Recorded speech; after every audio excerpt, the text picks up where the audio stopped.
आपका स्वागत है। मैं विवेक बिंद्रा, मोटिवेशन स्पीकर और बिजनेस कोच। आज बात करूंगा इजराइल देश की, एकमात्र यहूदी देश इस पृथ्वी पे। भौगोलिक दृष्टिकोण से इतना छोटा है कि अमेरिका के कैलिफोर्निया में 20 इजराइल आ सकते हैं। पॉपुलेशन इतनी कम कि हमारे मौनी अमावस्या पे जो कुंभ मेला होता है, 4-5 इजराइल तो हम 2 घंटे में नहला देते हैं।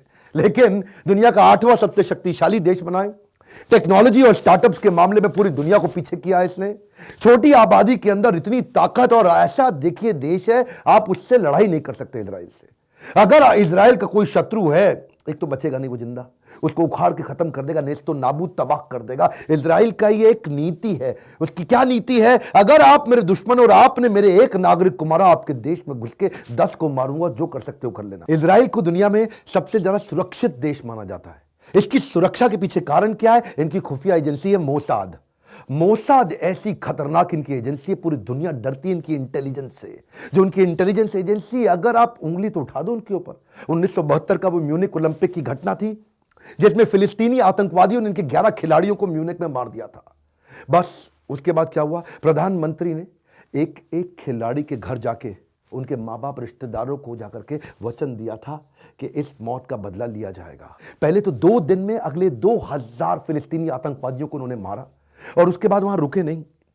ढूंढे वो कौन कौन लोग थे जिन्होंने 11 खिलाड़ियों को मारा, और उसके बाद दुनिया भर में घूम घूम के अगले 16 साल तक, 1972 से 1988 तक, एक एक घर में घुस घुस के, किसी भी देश में क्यों ना हो, उखाड़ के निकाल के खत्म किया। ये है इनकी खुफिया एजेंसी। इसलिए ये देश इतना सुरक्षित हो गया है। 1976 में भी युगांडा के अंदर कुछ आतंकवादियों ने इनके 54 नागरिकों को बंधक बना लिया था, और जब इन्होंने बंधक बनाया, इन्होंने, इजराइल ने कोई नेगोशिएशन नहीं की। ये चुप रहे, चुपचाप जाकर के युगांडा देश में घुसे, और घुस करके अपने सारे नागरिकों को रातों रात छुड़ा के बाहर निकाल के ले आए। ये जो इनकी एजेंसी है, बेसिकली क्या करते हैं, इनके 85 लाख पॉपुलेशन वाले देश में 35 लाख लोग तो आर्मी के अंदर है। इनके देश में हर आदमी को, हर औरत को आर्मी की ट्रेनिंग लेनी जरूरी है, 3 साल की कम से कम। औरत होगी तो 2 साल, आदमी होगा तो 3 साल आर्मी की ट्रेनिंग लेनी है। यहां की औरतें भी जेब में हर जगह अपने पास बंदूकें, अपने पास सारे हथियार लेके चलते हैं। एक्चुअली अगर आप पीछे जाए ना, सेकेंड वर्ल्ड वॉर के दौरान नाजी गवर्नमेंट हिटलर ने 60 लाख यहूदियों को, 6 मिलियन यहूदियों को जान से मार दिया था। गैस की पाइपलाइन में जिंदा जला के खत्म करके मार दिया था। और वहीं उन यहूदियों ने उसके बाद में अपने अलग देश की डिमांड करी थी, और उसके बाद फिलिस्तीन से अलग हुआ था। तो उसी समय से आसपास के सारे मुसलमान देश इसके अगेंस्ट रहा करते थे।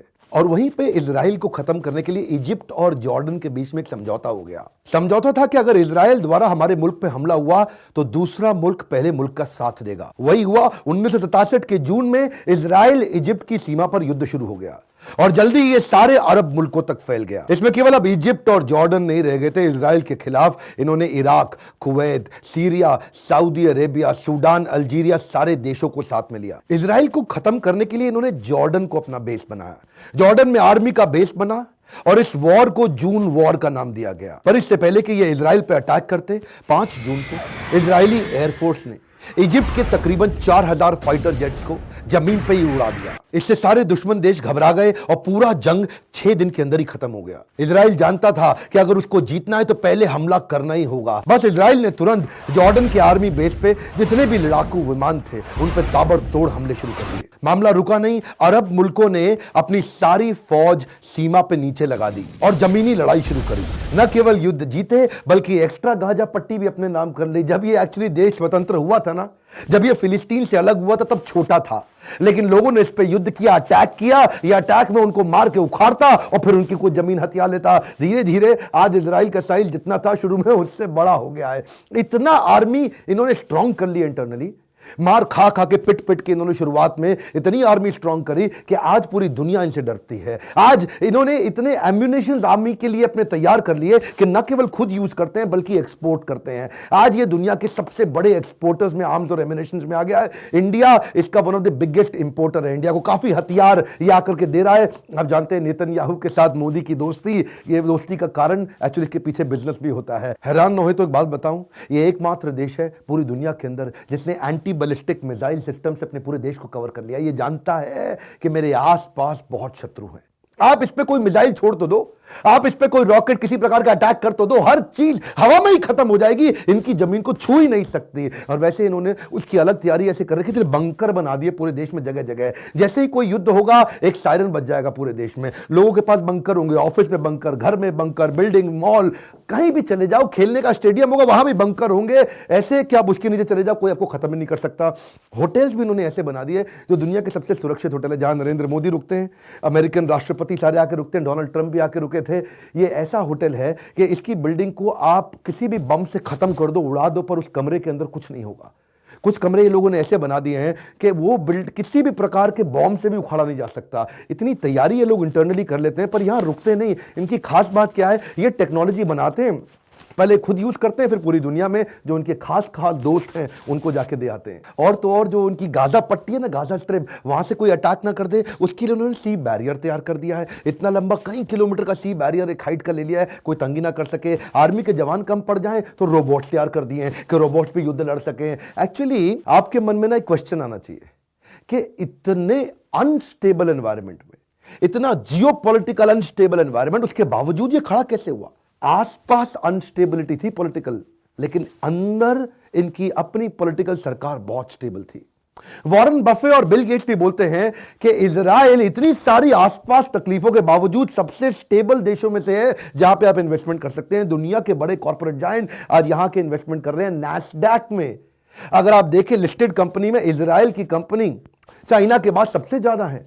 अगर आप जापान की कंपनी सारी जोड़ लें, इंडिया की जोड़ लें, जर्मनी की जोड़ लें, साउथ कोरिया की जोड़ लें, फ्रांस, यूके सब जोड़ लें, वो भी नैस्डैक में इसकी बराबरी नहीं कर सकता। इजराइल की टेक इनोवेशन का स्टार्टअप, इसको silicon valley of middle east बोला जाता है। आज सबसे ज्यादा तेजी के साथ टेक्नोलॉजिकल हब और स्टार्टअप यहां बन रहे हैं, सबसे तेजी से इनोवेशन हुए हैं। कोई भी दुनिया की बड़ी टेक्नोलॉजी कंपनी ले लो, उसका R&D सेंटर अगर इनको विश्वास है तो इजराइल पे है। इनको इजराइल की सरकार पे, इजराइल की मैन पावर पे, इजराइल की पॉलिसीज पे, सारी अमेरिकन सिलिकॉन वैली की कंपनीज को बहुत विश्वास है। बैक ऑफिस सेटअप यहां बनाना शुरू किया। इन्होंने किया क्या, एक इंटरनल संस्था बना दी इसके लिए, इजराइल इनोवेशन अथॉरिटी।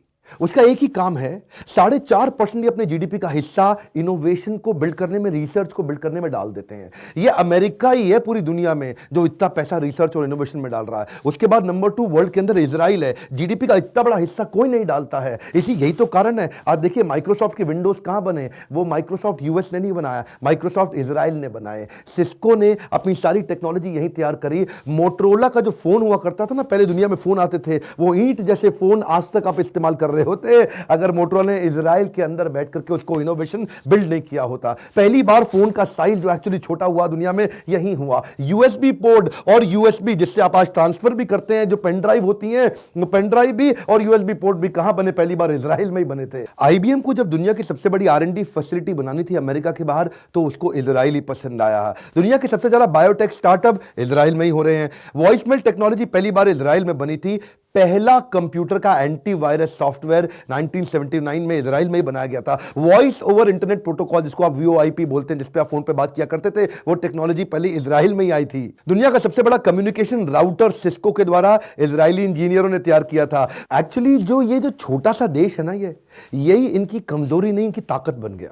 कैसे ताकत बन गया? क्योंकि देश छोटा है तो ये कुछ भी बनाते हैं उसको तेजी से स्केल करके, क्योंकि अपने देश में ज्यादा बेच ही नहीं सकते, क्योंकि पॉपुलेशन नहीं है, मार्केट साइज नहीं है, तुरंत इजराइल से निकल के पूरी दुनिया पहुंच जाते हैं। हुआ यही, क्योंकि जब ये इजराइल से निकल के पूरी दुनिया में जाने की इनको आदत पड़ गई, तो दुनिया का एक्सपोजर लेके अपने देश में फिर से आ गए। अपने देश में क्या है, अपने देश में बहुत आदमी, बहुत जनता है, जो बनाएगा अपने गल्ले पे यहीं बैठ के बेचता रहेगा, लोग आके लेते रहेंगे। इजराइल में बड़ी दिक्कत थी है जी, इजराइल तो है छोटा सा, तो वहां से इनका ग्लोबल माइंडसेट बिल्ड हुआ। उसके बाद इन्होंने क्या किया, ग्लोबल वेंचर कैपिटलिस्ट और ग्लोबल स्टार्टअप्स को इनके प्राइम मिनिस्टर ने इनवाइट किया अपने देश में और बोला कि मिल करके यहां पे कंपनी खरीदो, मिल करके टेक्नोलॉजी बिल्ड करो, मिल करके इन्वेस्टमेंट करो। तो वहां पे कल्चर आ गया। इससे इन्होंने एक मॉडल चालू किया, जिस मॉडल को ग्लोबली क्या बोलते हैं, ICDS मॉडल। ICDS मॉडल को जरा ध्यान से समझिएगा। पहले ये आइडेंटिफाई करते हैं प्रॉब्लम क्या चल रही है मार्केट में। उस प्रॉब्लम को आइडेंटिफाई करने के बाद ये अपनी पूरी मैन पावर को, अपनी टेक्नोलॉजी के लिए जो R&D सेंटर्स है वहां पे उनको बोलते हैं, देखो यंग बच्चों को एक काम करो, ये प्रॉब्लम मिल गई है, इसका सोल्यूशन बनाओ, क्रिएट करो, क्रिएट करो उसका सोल्यूशन, और क्रिएट करके उसके बाद अपने देश में पहले डिलीवर करो सब लोगों को। अपने यहां पे जो कॉर्पोरेट्स हैं उनको डिलीवर करो पहले सोल्यूशन, उनको डिलीवर कर दिया, यहां पे सोल्यूशन चल गया, बहुत बढ़िया चल गया, उसके बाद पूरा देश मिलकर इसको दुनिया भर में सेल करता है। इसको बोलते हैं ICDS। हाँ, पहले क्या करो, पहले आइडेंटिफाई करो प्रॉब्लम को, उसी का सोल्यूशन यहीं क्रिएट करो, पहले आसपास आपस में डिलीवर कर दो, फिर पूरी दुनिया में जाके सेल करो। ये टेक्नोलॉजी तैयार करते हैं, बाकी दुनिया में जाके उसके बाद सेल करते हैं, उसको पेटेंट कर लेंगे, उसके कॉपीराइट ले आएंगे, उसकी रॉयल्टी इनकम जनरेट करेंगे, उसको जाकर के बाहर फ्रेंचाइज आउट कर देंगे, उसको लाइसेंस आउट कर देंगे। तो अपने देश में ये ज्यादा बनाने में झंझट नहीं लेते, अपने देश में दिमाग पे इन्वेस्टमेंट कर रहे हैं। कह रहे थे सबसे बढ़िया हमारे इंजीनियर्स, मैन पावर, जितने टेक्निकली स्मार्ट लोग हैं उन पे इन्वेस्टमेंट करो, उनको बोलो तू वो प्रॉब्लम सॉल्व कर जो दुनिया में कोई नहीं कर रहा, उसको यहां सॉल्व कराएंगे, पहले यहां पे लाके डिलीवर करेंगे अपने कॉर्पोरेट को, उसके बाद दुनिया भर में बेचेंगे। इजराइल की सफलता की आपको टेक्नोलॉजी की कहानी मैं समझाने के लिए 3 स्टेप बताता हूं, इसको समझेंगे आपको पूरा पिक्चर क्लियर होगा। पहले स्टेप में ये क्या करेंगे, जो भी प्रॉब्लम आइडेंटिफाई करते हैं पूरी मार्केट के अंदर, उसके लिए ये अपने R&D सेंटर्स में, अपने एकेडमिक सेंटर्स में, अपनी लेबोरेटरीज में, अपनी मैन पावर पे पैसा लगा देते हैं। देखो भाई तुम पूरी जान लगा दो, इसका सोल्यूशन निकालो बस। वो बैठ करके पूरी जान लगाएंगे और उसका सोल्यूशन तैयार करेंगे। उसके बाद आएगा स्टेप 2, जहां पे आते हैं TTO, इनके यहाँ टेक ट्रांसफर ऑर्गेनाइजेशन होती हैं। अब मान लो पहले स्टेप में उसने पेन ड्राइव बना दी कुछ, अब पेन ड्राइव बनाई तो टेक ट्रांसफर ऑर्गेनाइजेशन क्या करेंगे, दुनिया के बड़े मल्टीनेशनल कॉर्पोरेट्स को बुलाएंगे, उनको बोलेंगे सुनो भाई, हमारे आदमी ने यहां पे इस रिसर्च सेंटर में पेन ड्राइव तैयार करी है, ये आपको बहुत काम आ सकती है, बताओ कितने में खरीदोगे हमसे। तो टेक ट्रांसफर ऑर्गेनाइजेशन मान लो किसी बड़े कॉर्पोरेट को, मल्टीनेशनल जायंट को बुला करके वो टेक्नोलॉजी उनको बेचेगा जिससे उनको पैसा मिलेगा, और फिर वो टेक्नोलॉजी अपने देश में पहले सबको बेचेंगे, उसके बाद उसको लाइसेंस आउट करा देंगे पूरी दुनिया में उस कंपनी के माध्यम से। तो अब पूरी दुनिया में हो सकता है R&D वाला आदमी ना बेच पाए, साइंटिस्ट ना बेच पाए, इंजीनियर ना बेच पाए, उसको वो समझ नहीं है, उसको कमर्शियल वायबिलिटी का पता नहीं, उसको वैल्यूएशंस का नहीं पता, उसको स्केलेबल मॉडल्स का नहीं पता, उसको बिजनेस की अंडरस्टैंडिंग नहीं है। तो TTO बीच में, टेक ट्रांसफर ऑर्गेनाइजेशन, आज ये हमारे देश में बहुत जरूरी है। देखिए अमेरिका के अंदर हर 10,000 लोगों में से आज लगभग 80 लोग रिसर्च साइंटिस्ट हैं, लेकिन इजराइल ही एकमात्र ऐसा देश है जहां पे हर 10,000 लोगों में से 120 लोग रिसर्च साइंटिस्ट, दुनिया में सबसे ज्यादा। तो ये वेंचर कैपिटलिस्ट को अट्रैक्ट करता है कि मैं यहां के पैसा लगाऊंगा, मेरा पैसा ज्यादा ग्रो करेगा। उसके बाद इतने पर रुका नहीं, ये क्या कहते हैं, VC को बोलते हैं देख भाई VC, दुनिया भर के सबसे बढ़िया VC हमारे देश में आओ और हम तुमसे इनकम टैक्स भी नहीं लेंगे, तुम यहां नोट छापो, हम तुमसे टैक्स नहीं लेंगे। लेकिन उस बहाने हो क्या रहा है, बाहर से पैसा आता है और यहां का छोटा छोटा स्टार्टअप आगे बढ़ जाता है। अब इन्होंने देश में नई स्कीम निकाली, इन्होंने बोला देख भाई तू एक स्टार्टअप है, अब आप सुनिएगा ध्यान से, फिर मैं अपने व्यूअर्स से बोल रहा हूं, तेरे पास बढ़िया आइडिया है, हाँ जी मेरे पास अच्छा आइडिया है, अच्छा कोई बात नहीं जी, अपने आइडिया को लेके तू आप मेरे सरकारी कंपनी में इन्वेस्ट कर इस आइडिया को। तो कितना पैसा चाहिए तेरे को आइडिया के लिए, आपने बोला सर मेरे को ना कोई 10 करोड़ रुपया चाहिए, आप दे दो। तो ये सरकार क्या बोलेगी इजराइल की, आओ जी आओ, कोई बात नहीं, अपना आइडिया दिखाओ, आइडिया पसंद आया आपको 10 करोड़ रुपए दे देंगे, लो भाई 10 करोड़ रुपए हमारी तरफ से पकड़ो आप, अब आकर के हमारी सरकार के अंदर इसको इन्वेस्ट करो, हमारे देश को थोड़ा बेनिफिट दो। अगर तो आपका आइडिया चल गया तो आपसे 10 करोड़ रुपए का मात्र इंटरेस्ट ले लेंगे, बस दैट्स ऑल, और कुछ नहीं, केवल इंटरेस्ट ले लेंगे। और अगर आपका आइडिया फेल हो गया और 10 करोड़ रुपए आपसे बर्बाद हो गए तो कोई बात नहीं जी, बर्बाद तो हो ही जाते हैं, आपसे कोई पैसा नहीं मांगेगा, घबराओ मत, उत्साह बढ़ाएंगे, बाउंस बैक करो, अगला आइडिया लेकर के आओ। अब लोगों वहां पे ना क्या है, आदमी के मन में दिमाग में घूम गया है, और जी फेल होने की टेंशन मत लो, खुल के खेलो, सरकार खुद ही पैसा लगा देती है, कहती है 5 करोड़ 10 करोड़ 5 करोड़ जो आ रहा है उसको पैसा दे रही है सरकार, कह रही है अगर तुम्हारे पास आइडिया बढ़िया है हमको दिखाओ, हम उसको वैलिडेट करेंगे, अगर तो तुम सफल हो गए तो तुमसे इंटरेस्ट ले लेंगे, और तुम विफल हो गए घबराओ मत, हम तुमसे कुछ नहीं मांगेंगे। ऐसे माहौल के अंदर लोग बढ़ रहे हैं, और VC को भी लग रहा है भाई मैं अगर कमाऊंगा यहां मुझसे टैक्स भी नहीं लिया जाएगा, तो दुनिया भर का इकोसिस्टम रेडी हुआ है। अब इन्होंने क्या कहा, मल्टीनेशनल को बोला देखो भाई तुम यहां आओ, हम तुम्हारी मदद करते हैं, यहां पे माइक्रोसॉफ्ट तुम आओ, सिस्को, गूगल, एप्पल सब आओ यहां पे। क्या करोगे, पहले 2 साल तक ये तुम्हारे एम्प्लॉयज की तनख्वाह है ना, उसका 40% तनख्वाह हम दे देंगे एम्प्लॉयज को। अब क्या होगा, इजराइल के लोगों को एम्प्लॉयमेंट मिल गया, लगभग 98% एम्प्लॉयमेंट मिल चुका है पूरे देश के अंदर, इसलिए सबसे ज्यादा रिचेस्ट देशों के अंदर आज इसका नाम आता है। क्यों, मोस्ट डेवलप्ड कंट्रीज में नाम आता है। अब माइक्रोसॉफ्ट यहां आया और उसने क्या किया जी, पहले 2 साल जितनी भी तनख्वाह, मान लो 100 करोड़ रुपए तनख्वाह है, तो ये कहते हैं पहले 2 साल के 100 करोड़ रुपए में 40 करोड़ रुपए इजरायली सरकार कहती है हम दे देंगे, तुम 60 दो, इजरायली कहती है हम पूरे भी दे सकते थे, लेकिन हम 40% इसलिए देंगे ताकि तुम्हारी भी ओनरशिप रहे, थोड़ा पैसा तुम लगाओ थोड़ा हम लगाएंगे, हम तो तुम्हारी मदद कर रहे हैं ना।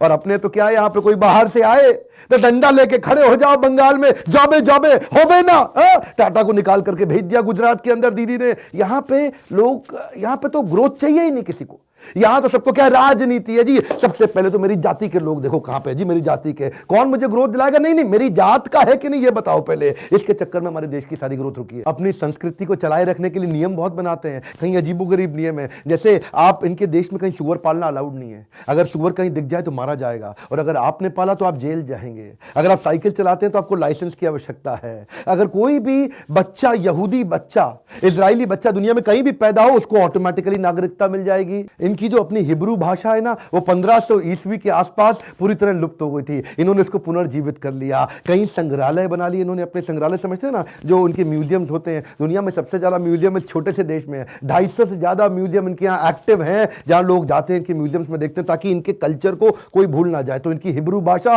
वापस जीवित हो गई। वैसे तो उनका 250 किलोमीटर का छोटा सा तट है, उस पर भी इन्होंने 125 बहुत सुंदर बीच बना दिए ताकि टूरिज्म को अट्रैक्ट कर सकें। टूरिस्ट बहुत आ रहा है जिनके देश के अंदर, चारों तरफ से अपने कल्चर को प्रोटेक्ट करते देश को आगे बढ़ा रहे हैं। मेरा भी आपसे प्रश्न है, क्या आप भी चाहते हैं हमारे देश में इस प्रकार की ग्रोथ और डेवलपमेंट हो, ऐसा इकोसिस्टम पैदा हो? उसके लिए मैंने बहुत बड़ी जिम्मेदारी ली है। इसी बोर्ड लाइन नंबर पर फोन करिए और जानिए कि कैसे हमने एक इकोसिस्टम तैयार किया। आपको भी चाहिए इंक्यूबेटर, एक्सीलरेटर, आपको भी चाहिए वो वीसी जो आपके साथ पैसा इन्वेस्ट करे, आपको भी चाहिए बढ़िया HR consultant, IT consultant, finance का कंसल्टेंट, हमने वो सब लोग तैयार करके दिए आपको ताकि आप हमारे प्रोग्राम में आकर के ज्वाइन करके पूरे फायदे को उठा सकें। नीचे कमेंट बॉक्स में बताइए अगला वीडियो कौन सा देखना चाहते हैं, किस देश पे देखना चाहते हैं। अगर वीडियो थोड़ा भी पसंद आए, बहुत मेहनत लगती है, लाइक जरूर करिए, चैनल सब्सक्राइब करिए और आसपास कई लोगों से कराइए ताकि इस तरह की वीडियो तुमसे मिस ना हो जाए। हमारे साथ जुड़े रहने के लिए, हर बार वापस आके वर्ल्ड के नंबर 1 एंटरप्रेन्योरशिप चैनल के वीडियोस को देखने के लिए आप सबका दिल से बहुत बहुत धन्यवाद।